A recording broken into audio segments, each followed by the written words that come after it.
what it is. The Matrix is everywhere. It is all around us. Even now, in this very room, you can see it when you look out your window or when you turn on your television. You can feel it when you go to work, when you go to church, when you pay your taxes.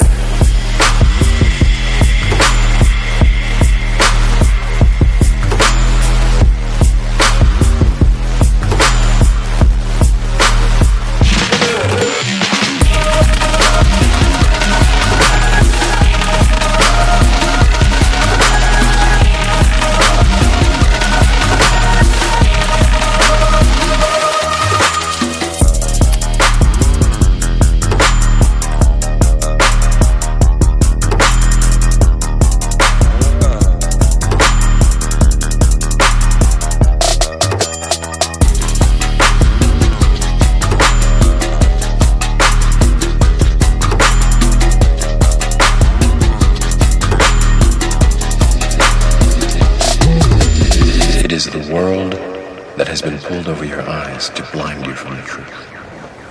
What truth? That you are a slave